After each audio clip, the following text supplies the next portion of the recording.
Hey guys, good morning. It's been a while. I've not shared any episode I think in a long while. I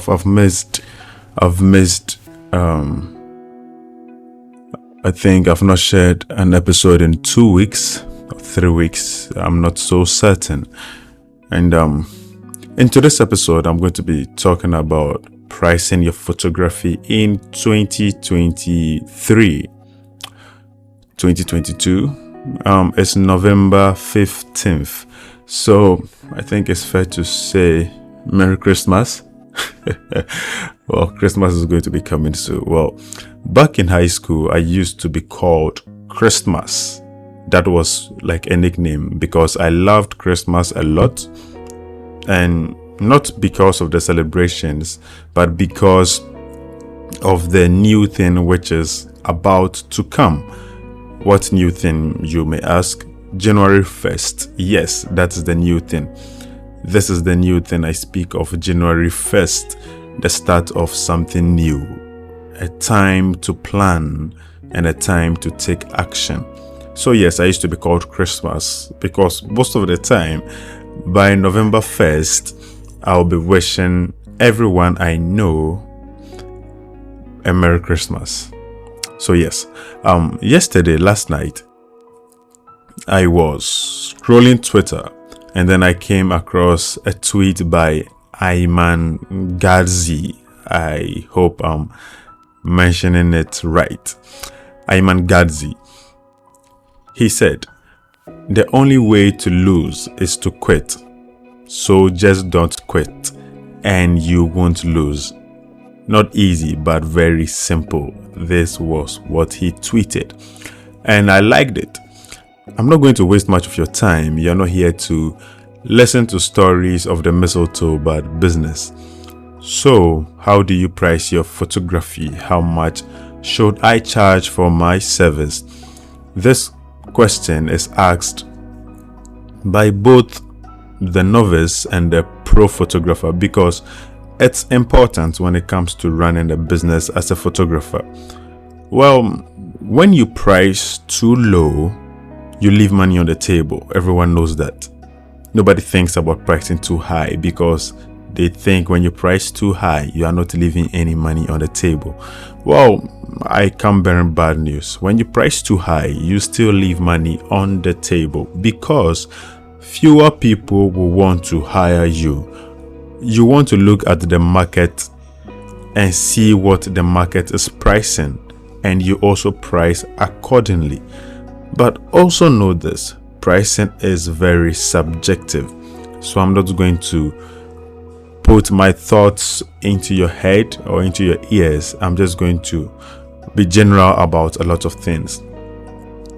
As a pro photographer, you want to offer your services that stand out, services that make your customers and prospects go like, whoa, and charge prices that justify your work based on your talent, knowledge, and the results you produce.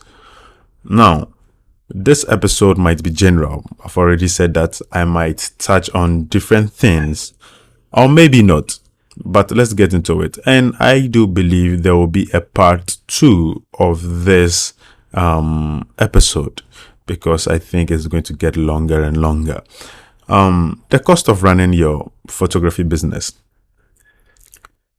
I have personally heard photographers say to their clients or to some prospects that I charge so and so because of the cost of my gear.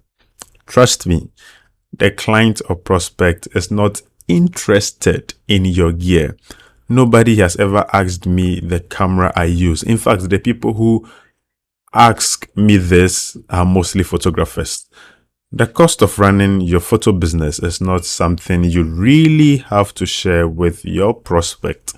What does it cost? You don't really have to share it with them. They are not interested in it. They just want they just want to be satisfied. They want photos. That's why they are calling you to come and photograph their weddings, graduations, businesses, etc. So the cost of running a photography business. So now you have equipment cost, you have a camera, you have lenses, you have lighting equipment, etc. But also be sure to factor in repair and replacement cost. This is very serious because most photographers do not factor in this. They will get into it. I don't want to just jump, and then still repeat myself. So now, thing number 2 is that we have office and studio costs.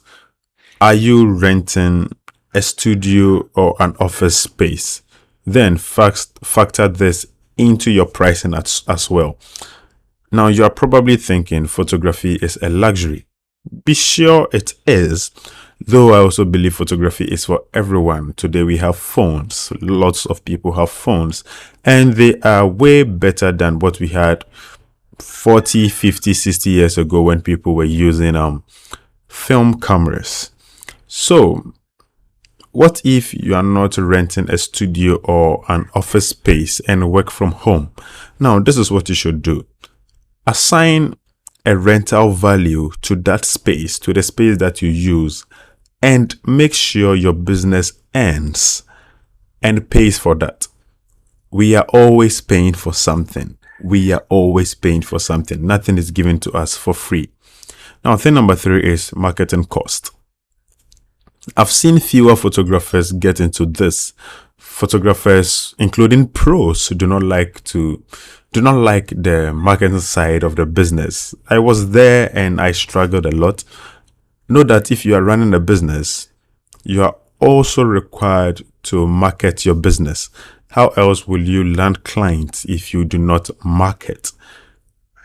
This includes networking, digital advertisement, investing in marketing courses, a website, etc. There's a lot to do when it comes to marketing your photography business. These things are essential to running a successful photography business. Now, the last on my list, not the end of the episode, but the last on my list when it comes to the cost of running a photography business is the fees of professionals. Do you work and do everything alone? Then you need to price for that. I used to think, all right, back in the day when I just started out in photography, I used to think that photography was mostly taking photos, just photos. Then I came to realize that there is a whole new world called post-processing. It can take you hours to finish a few photos. Some like to focus solely on the business part, on the business aspect, and after taking photos, they send them to retouchers. I think this is smart. This is very, very smart. You are going to give another person, all right, you are giving another person a chance or the opportunity to make money, and also give yourself more time to focus on the business aspect of your craft. So you lessen the pressure and then focus on the business. Now, you don't want to pay the retouchers out of your own pocket. You don't want to do that. You want the client paying for that. You are in business. You are doing business to profit, not to run at a loss. This is something I say mostly. I say this all the time. You are in business to profit and not to run at a loss. Now, the next thing, like I said, it wasn't going to be the end of the episode. One of the important things as a photographer you ought to notice is this: knowing what a profit margin is. Now, to be successful as a photographer in business, you ought to think like a businessman, read business books. That is how it works. Nobody's going to come and then give you money just because you own a camera. No, it's all business. Now that you have figured what it costs to run your photography business, the cost of your time and labor, you've also figured this out. You need to decide on profit margins. Most photographers are running at a loss, and it's staggering. It is. They are going to go out of business soon. I've seen some already. Some have already gone out of business. They are running the business hand to mouth. They can't save or invest in anything new. Investing in new equipment means they are going to go hungry for a few months or struggle, mainly because they are freelance photographers. I knew a photographer, all right. I knew him personally.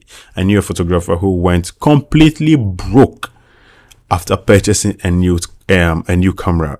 It was sad, but he's still living that way. He is. So what is profit margin? What is a profit margin? Your profit margin or percentage lets you know how much profit your business has generated for each sale. This simple formula will help you understand profit margin. Revenue minus cost equals your profit margin. I don't like math. I still don't. I failed this subject 4 times, and so I can't come up with anything complicated, and I think it will be helpful to you as well. So it is revenue minus cost equals profit. So what is revenue? Revenue is the total amount of money that is produced by the selling of goods or services to a customer. All right. So this should be a different episode on itself, because you should know this. You cannot earn 100% profit margin. It's impossible. I just want you to know this. You cannot earn 100% profit margin. It's impossible. Why? It's only possible if you are able to sell something that costs you nothing. So basically, profit margin is what you take home. Is the kind of money you take home. The money which is yours. Yes, of course, you work for yourself, but not all what you earn is yours to spend. It is not for you to spend. There are some money you need to put away just in case you are struggling to purchase something. You want to purchase a new gear, you need to repair your light, something. All right, so that is how it works. Not everything you earn is yours to spend in the mouth. Now, for photographers, all right, for photographers in the photo field, for beginner photographers in the photo field, don't price too low because you are not known. Charging too low from the start will in fact decrease the perceived value for your services in the market. Never ever work for free. Now, you can work for free if you want to, family, friends, blah blah blah, but never work for free. Always charge a fair price. Now, this is 13 minutes already. I'm going to have to end this episode here today. I do not wish to record. I want to record and then hit publish. I want to share something so short so you can grasp the value in the episodes. So this means there will be a part 2 of this episode about pricing in photography. Thank you for checking out this episode. If you are new here, I'm Clement Eastwood, a photographer and an author who has made it his mission. I've made it my mission to educate photographers. So I'm going to leave a link in the description so you can tap on that link and then have access to my books on photography. And all right, see you in part 2.